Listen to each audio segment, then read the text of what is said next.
Assalamualaikum warahmatullahi wabarakatuh. Nah, kembali lagi kita dengan yang cantik-cantik, pastinya enak. Kalian nyesel kalau nggak nyoba ini.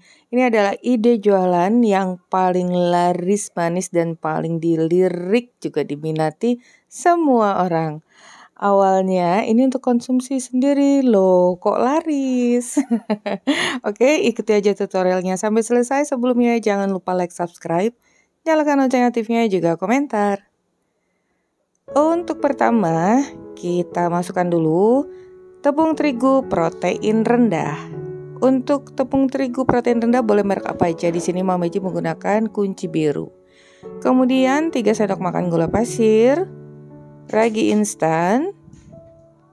Ini kita aduk dulu agar tercampur merata. Kemudian tambahkan dengan baking powder.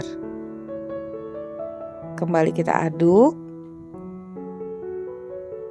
dan masukkan air yang hangat, suam-suam kuku ya, jangan terlalu panas karena nanti raginya akan ngambek.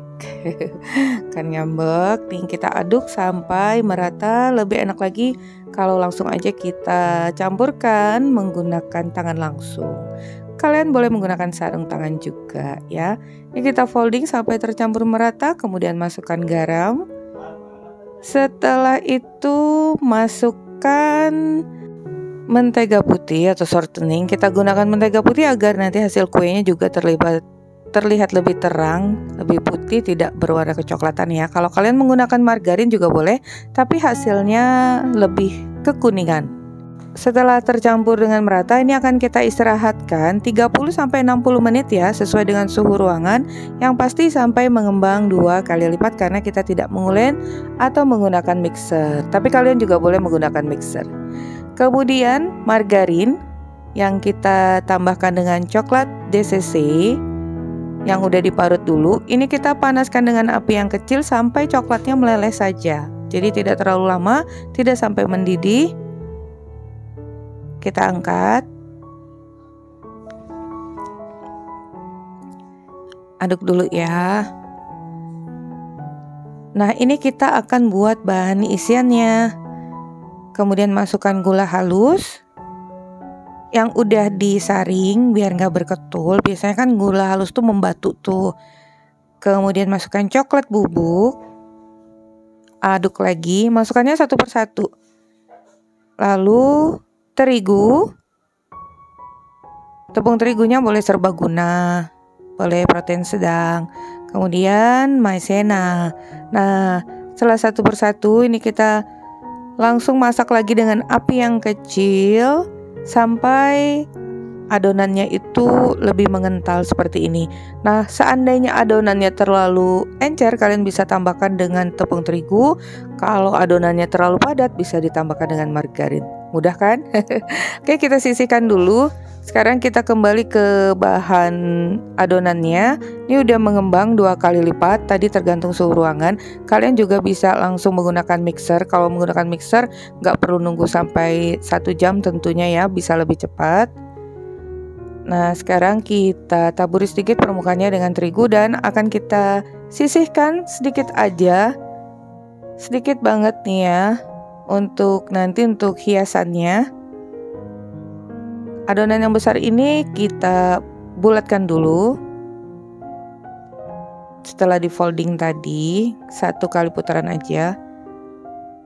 Dan juga adonan yang kecil atau yang sedikit ini. Kita sisihkan dulu adonan yang kecil. Jangan lupa selalu ditutup agar tidak kering ya.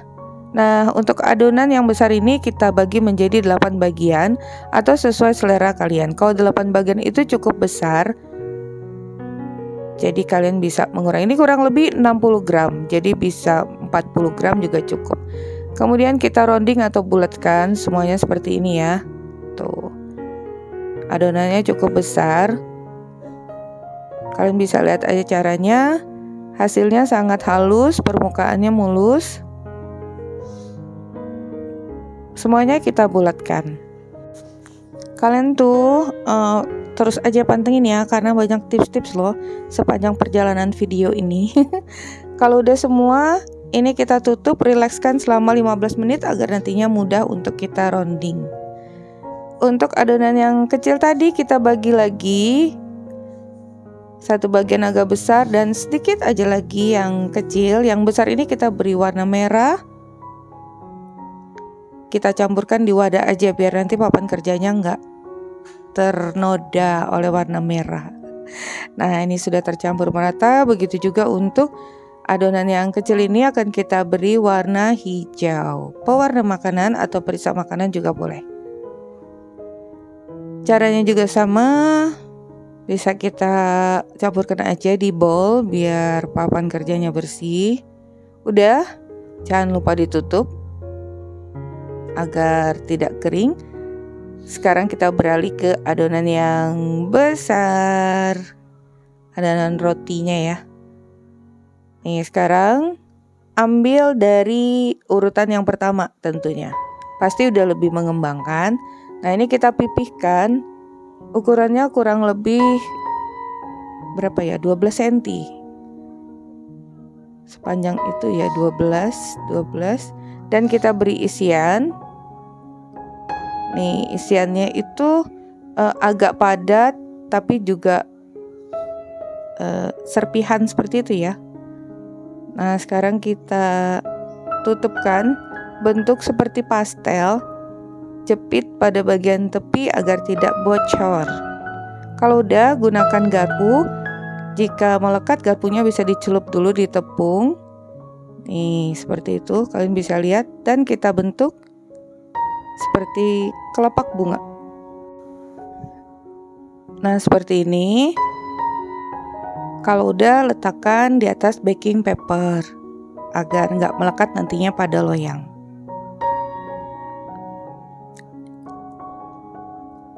Nah, satu lagi ya. Sama, caranya juga sama, kita pipihkan memeja sepanjang itu tuh patokannya, sepanjang rolling pin. Kemudian kita beri isiannya banyak loh ini, cukup untuk 8. Karena isiannya banyak. Sekarang kita seal, rapatkan. Dan dibentuk. Ini jenis roti kukus yang sangat sederhana tapi rasanya enak banget loh, lembut pastinya ya. Nah, ini akan kita istirahatkan selama 20 menit tapi jangan sampai mengembang 2 kali lipat. Hanya sampai ada perubahan dari bentuk awal menjadi lebih membesar ya. Karena kalau terlalu overproofing nanti roti kukusnya akan kempes. Nah, untuk adonan yang merah ini kita rounding tipis, harus tipis, kemudian kita cetak.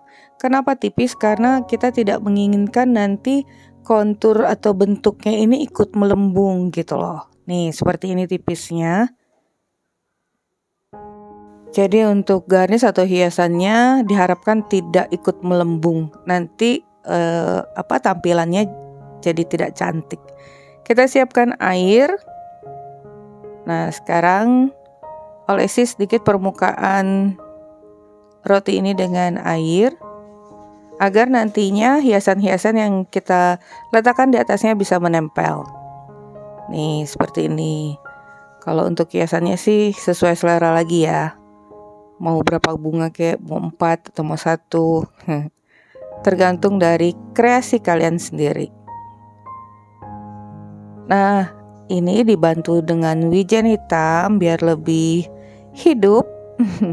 Bisa ditaburi sedikit.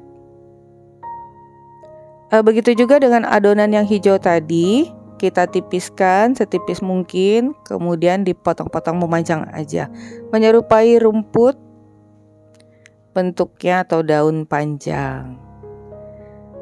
Nih, seperti ini. Cukup simpel, mudah, dan ngerjainnya ini menyenangkan sekali loh.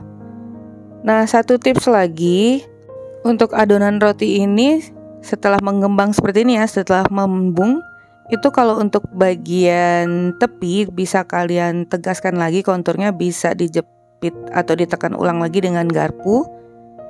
Kemudian dibentuk lagi untuk bagian tepinya itu nggak masalah. Karena kalau bisa bagian tepi itu juga tidak ikut terlalu melembung. Yang kita harapkan melembung adalah bagian tengah aja. Nih, seperti ini. Sekarang beralih ke kukusan. Kukusan kita panaskan sebelumnya dengan api yang sedang cenderung kecil dan air yang cukup, jangan terlalu banyak. Juga kalian bisa dengar, jangan sampai airnya itu menggelegak-gelegak terdengar ya. Jadi sedang cenderung kecil, agar nanti mengembangnya sempurna, tidak mudah kempis, juga tidak keriput. Nah, ini juga dalam pengukusan kalian perhatikan hanya 10 menit kurang lebih. Jangan sampai overcook atau terlalu lama. Terlalu lama mengukus, nanti adonannya akan melembung, besar, dan tiba-tiba juga langsung mengecil. Itu nanti akan merubah bentuk dan penampilannya. Nah, tadi setelah matang 10 menit, api kompor dimatikan. Jangan langsung dibuka tutup kukusannya, biarkan aja 3-5 menit sampai uap airnya benar-benar hilang. Setelah itu baru bisa dibuka kukusannya. Nah, hasilnya akan seperti ini. Bentuknya itu tidak akan berubah dari yang besar banget langsung mengempis kecil ataupun keriput gitu ya. Nih, dan konturnya tetap cantik. Ini dia hasilnya. Lembutnya udah pasti lembut ya. Dan kalau untuk jenis tipe-tipe kue atau roti yang dikukus-kukus seperti ini, yang pasti ya enaknya itu kalau dimakan selagi hangat atau panas. Tapi jangan khawatir, bisa disimpan di kulkas, kemudian bisa dipanaskan lagi sebelum kita hidangkan. Dan tinggal dikemas deh seperti ini, atau sesuai selera kalian ya mau mengemasnya seperti apa. Nih, sangat lembut dan paling suka dalamnya. Coklatnya enak, gak tega untuk dibelah, kita gigit aja. Seperti ini. Jadi jenisnya agak lebih gepeng ya, jenis roti gepeng tapi gak gepeng-gepeng banget. Tuh. Oke. Sampai di sini dulu resep kita hari ini, semoga bermanfaat dan jangan lupa tips-tips yang Mama Eji berikan tadi agar hasilnya sempurna ya. Bertemu lagi di resep Mama Eji berikutnya. Thank you for being with me today. Assalamualaikum warahmatullahi wabarakatuh.